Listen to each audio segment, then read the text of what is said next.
Assalamualaikum warahmatullahi wabarakatuh. Pada kesempatan ini kita akan melihat struktur dari manuskrip yang berbentuk review, ya. Setelah tadi kita menyaksikan pendahuluan pengantar kuliah tentang systematic review, apa yang harus dilakukan oleh peneliti ketika akan melakukan systematic review.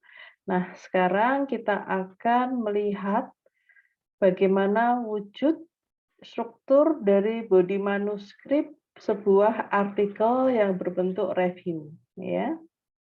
Nah, ini artikel berjudul Overview of Adherence and Influence Factor to Capecitabine in Cancer Patient Systematic Review, ya. Jadi ketika menyusun systematic review, kita kan ada tahapan yang kita kenal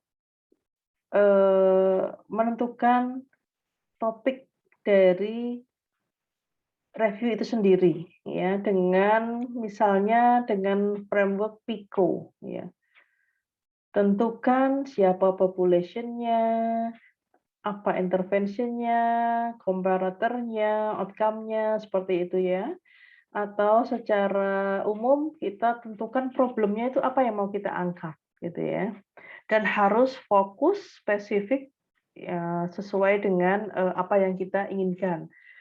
Ya, misalnya peneliti sebenarnya mau menggali secara mendalam seperti apa sih problem dari penggunaan obat kapesitabin. Nah, karena memang risetnya mau mengarah ke sana, mau mengembangkan intervensi berbasis misalnya berbasis digital intervention oleh apoteker untuk salah satunya untuk meningkatkan adherence, ya. Maka pada kasus ini peneliti mencoba mengangkat topik untuk reviewnya adalah overview of adherence dari kapesitabin, contohnya seperti itu.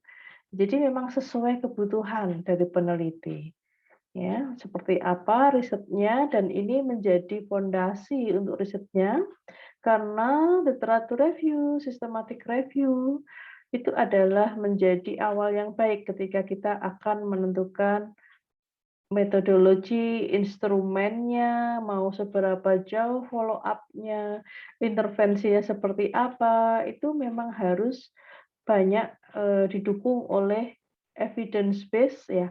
Salah satunya adalah peneliti ini menyusun ya literatur review.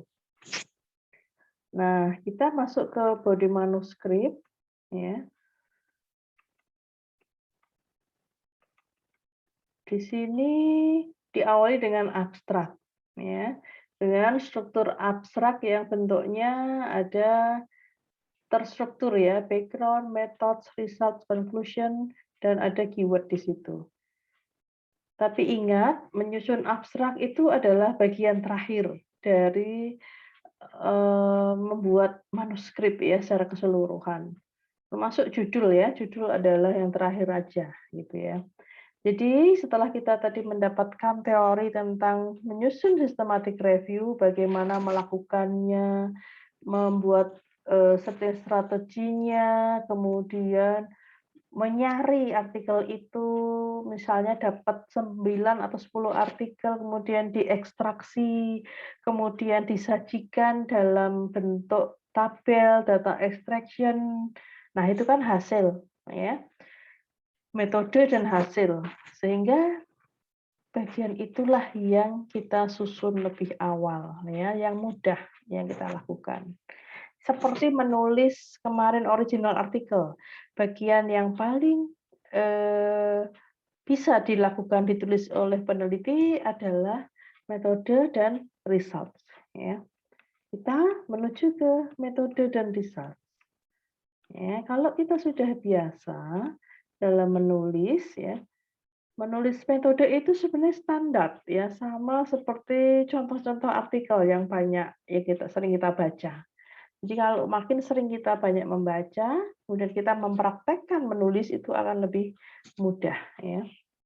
Jadi ini selalu diawali dengan kalau dalam review itu proses study identification-nya. Jenis studinya apa? Ini adalah studi systematic review ya. dengan guideline observational study, ya, sesuai dengan Prisma. Nah, ya. Kemudian proses searching-nya menggunakan database apa itu harus disampaikan detail, ya. Database source-nya PubMed, SIG, ScienDirect, Scopus misalnya. Kemudian juga jenis artikelnya hanya in English dan periode 2010-2020. Kemudian search term atau kata kuncinya, pencarian kata kuncinya dengan apa aja? Adherence, cancer, patient, capecitabine, influencing factor, contributing factor, ya. Tipsnya, keyword ini ya kita harus banyak membaca kira-kira yang masuk dalam istilah tentang adherence dan kita mau lihat capecitabine dan faktor mempengaruhi, ya berarti pada pasien cancer, ya adherence, influencing factor, contributing factor, gitu. Kemudian selain searching strategi menggunakan database PubMed dan lain-lain itu juga melakukan menelaah ya referensi dari yang ada, ya literatur yang ada itu coba dilihat referensinya secara manual itu juga mungkin ya namanya hand searching, ya. Kemudian studi apa yang kita masukkan, kita inklusi, ya, yaitu studi-studi yang menyampaikan rate dari adherence-nya, berapa persen adherence-nya, dan factors-nya, factors yang mempengaruhi, ya, gitu. Dan itu pada pasien kanker yang adult, yang dewasa. Ya, berarti yang tidak pada pasien anak, ya kemudian misalnya tidak menceritakan tentang influence factor dan sebagainya, itu tidak masuk dalam kriteria kita. Kemudian yang dieksklusi adalah jenis artikel yang review, ya, atau non full text available. Ya, review itu tidak kita masukkan. Ya, jadi artikel review ini hanya mengambil original artikel tentang medication adherence, ya, capecitabine adherence pada pasien cancer yang adult, yang dewasa, dan capecitabine yang digunakan. Kemudian setelah study identification adalah searching strateginya dan data extraction, proses menyari data itu, ya. Itu dilakukan oleh tim, ya minimal 2 orang, kita dan pembimbing, ya. Tahapannya disampaikan di sini. At least 2 independent authors screen all titles in the initial search, and then review the article abstract, finally read the article full version, and then any discrepancy itu discuss, ya. Kita dua peneliti ini mendiskusikan kalau ada perbedaan pendapat gitu ya. Ini berapa adherence rate-nya? Di sini ditulis 59, tapi saya baca di artikelnya 70. Yang mana nih? Ya, itu bisa didiskusikan, disampaikan di sini. Kemudian selalu ada dalam metode itu adalah selalu harus ada prisma diagram. Itu ciri-ciri systematic review karena ada proses di situ yang namanya study quality assessment ya oleh dua author ini ya, memastikan apakah artikel-artikel yang akan diambil ini memenuhi inklusi dan eksklusi. Nah, ini yang namanya prisma diagram. Kita mulai dari proses mendapatkan dari berbagai database itu, ya, totalnya 622 menjadi 510, ya. Kemudian menjadi 9 artikel, ditambah 2 artikel yang dari reference tracking, lalu tinggal 2, ya.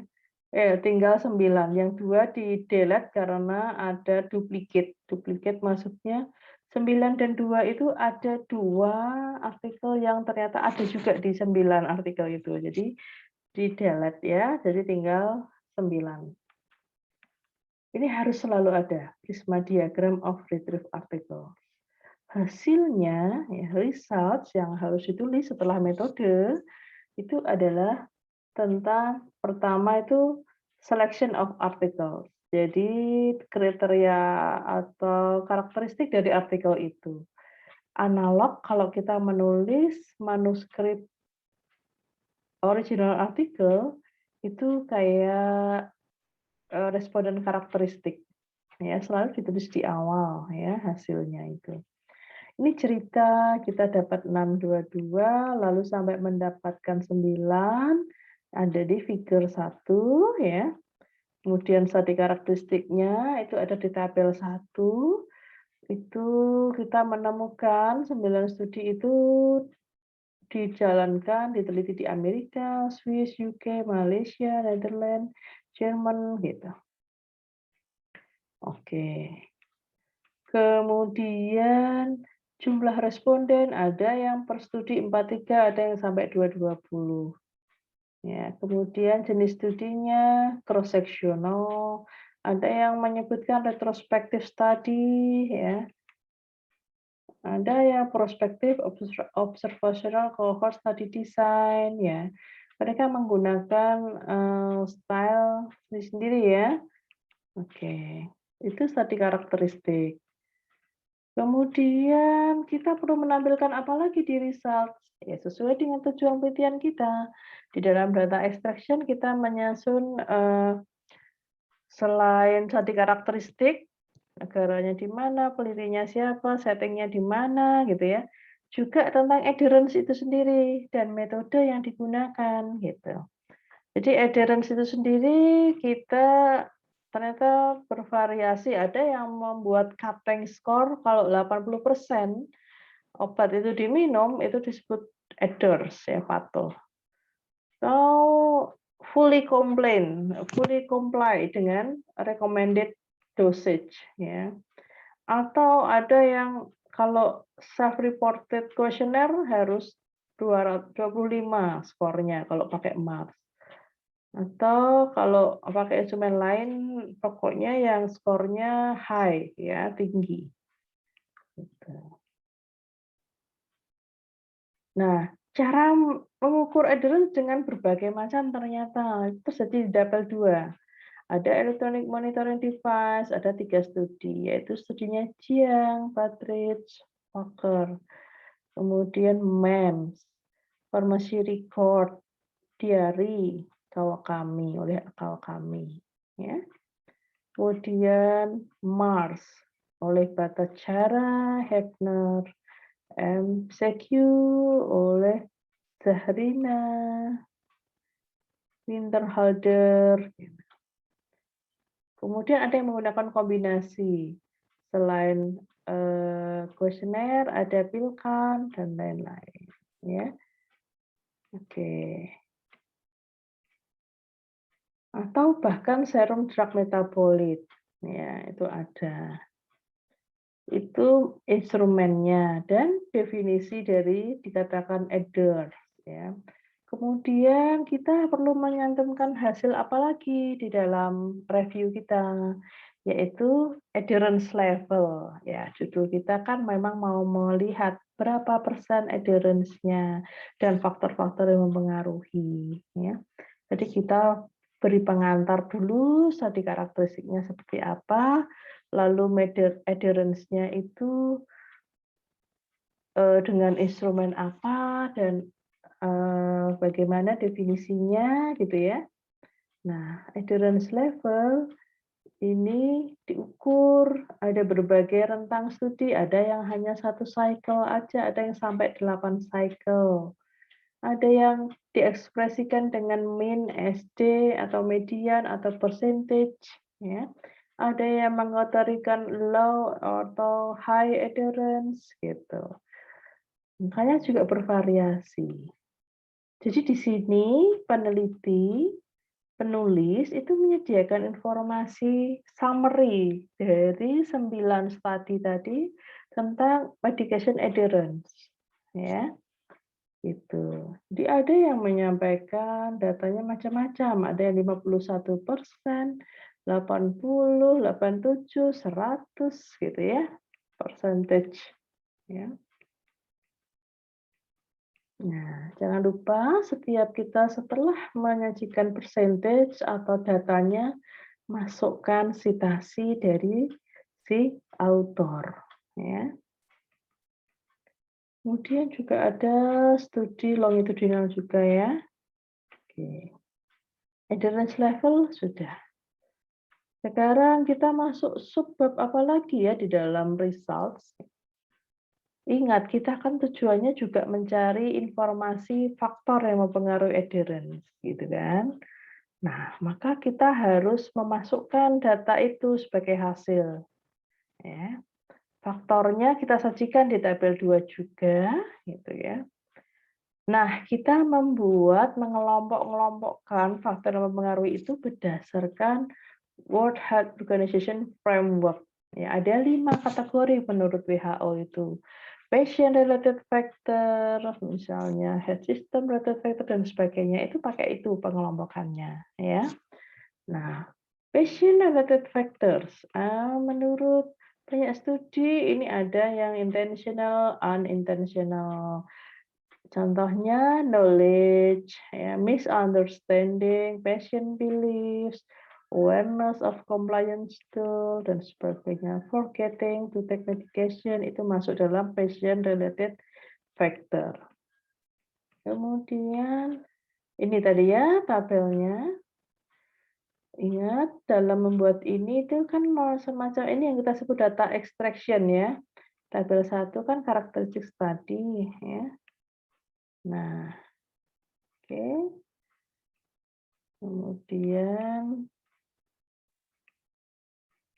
itu semua ya, jadi otomatis kalau dalam penelitian review ya, tabelnya memang jadi banyak gitu ya, jadi panjang karena memang resume ya di tabel ini ya.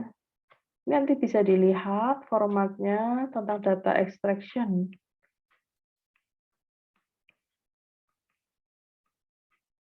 Dalam tabel juga jangan lupa kita berikan informasi seinformatif mungkin tentang kalau kita punya abbreviation ya, itu harus informatif. Nah, tadi patient related factor. Sekarang juga kita ada pengelompokan menurut WHO framework adalah terapi related factor. Ya, di sini ada yang mengatakan contohnya side effects, severity, ya, treatment related adherence, ya. Karena banyak yang melaporkan side effect-nya diare, nausea, vomiting, ya. Oke, jadi kita menyajikan informasi yang rinci tentang faktor yang mempengaruhi adherence, ya. Dan kita kelompokkan menurut ini, ya, WHO framework.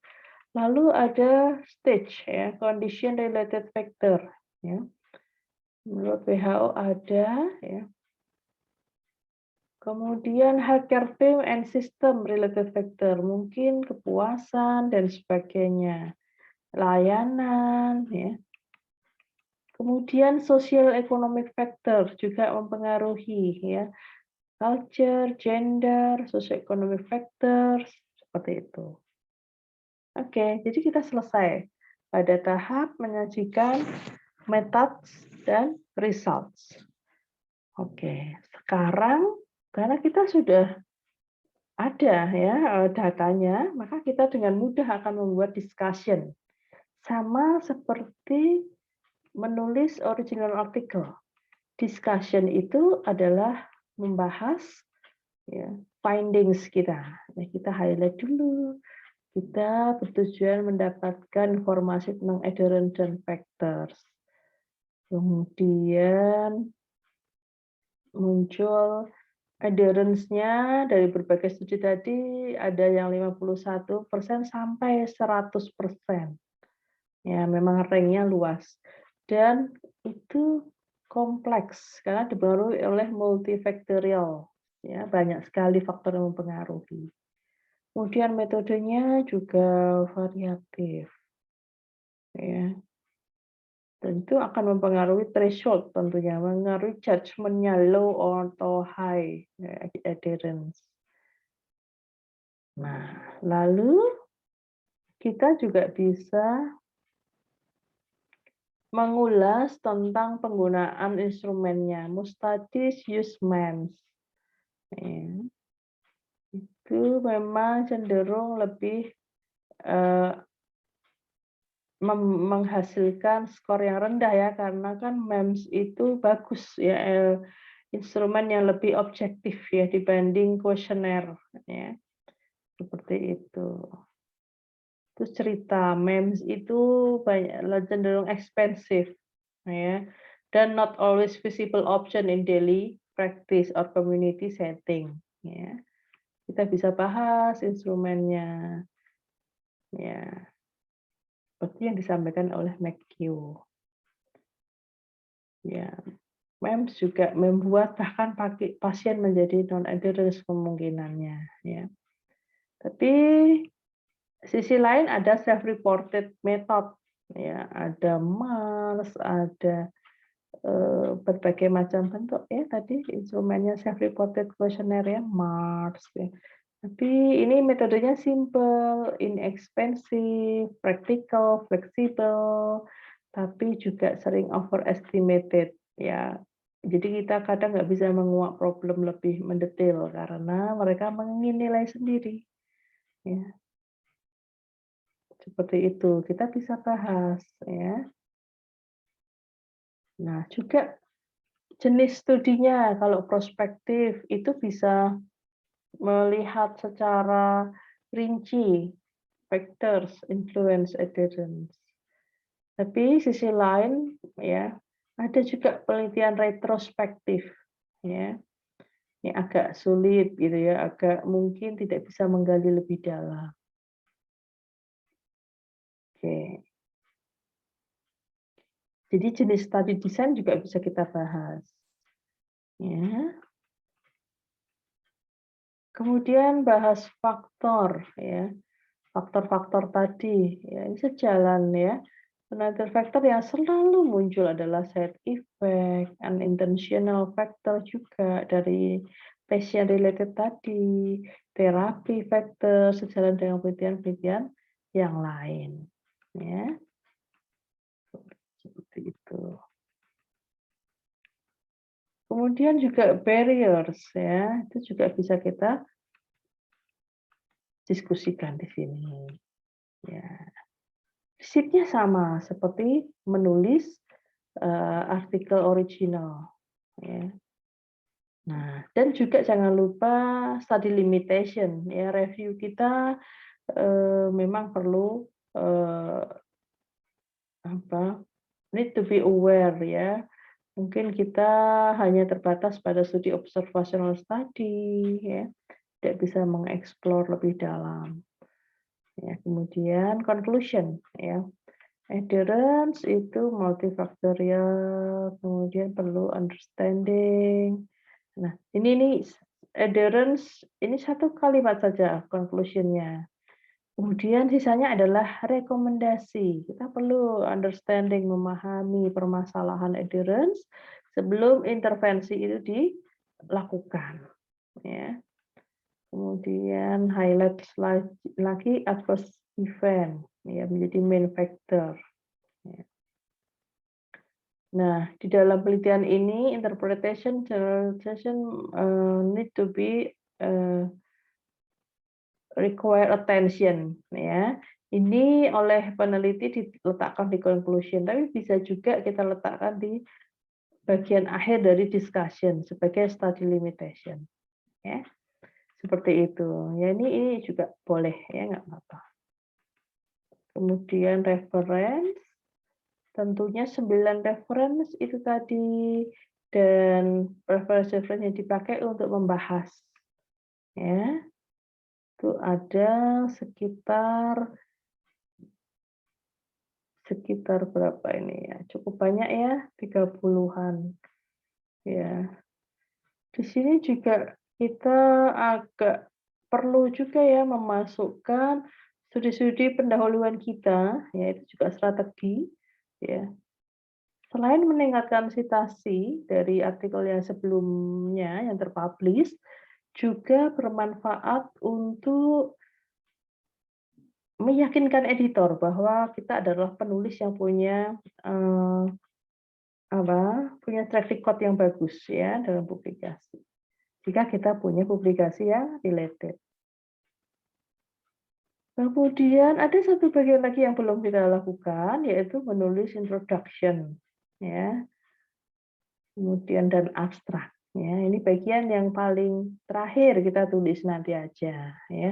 Karena introduction itu menyajikan data-data yang betul-betul melatar belakangi penelitian ini. Cerita tentang penggunaan oral kemoterapi itu trennya makin banyak digunakan karena mudah, ya, pasien bisa langsung pulang, gitu ya. Nah, terus juga, eee, bisa, eee, mudah ya digunakan dibandingkan injeksi. Tapi juga bisa menimbulkan beberapa problem, terutama side effect yang tidak terpantau gitu ya, karena pasiennya pulang, ya dan sebagainya. Terus bisa disinggung tentang, adherence secara umum menurut WHO, dan bagaimana penelitian-penelitian pendahuluan yang ada, gitu, ya. Oke. Lalu faktor-faktornya. Jadi 5 dimension of adherence dari WHO itu kita singgung di sini dulu di introduction.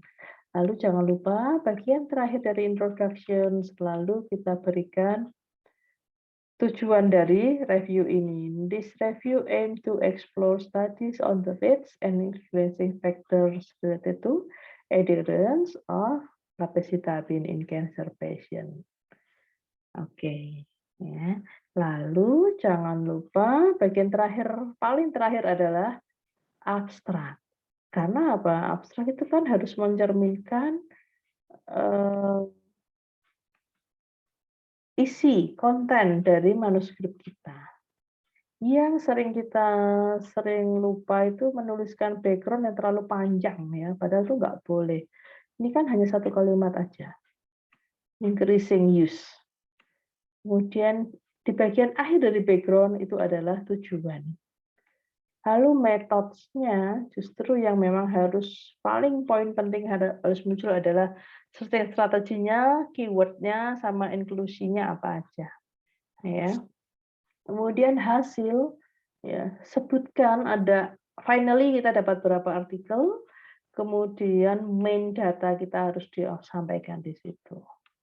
Kemudian conclusion-nya satu kalimat aja dan ditambahin satu kalimat rekomendasi. Ya, seperti itu, harus simple. Kemudian kata kunci yang mencerminkan isi dari artikel kita, ya. Itu, penjelasan singkat tentang struktur manuskrip review. Ya. Oke, demikian. Terima kasih atas perhatiannya. Semoga bisa memberikan manfaat untuk membuat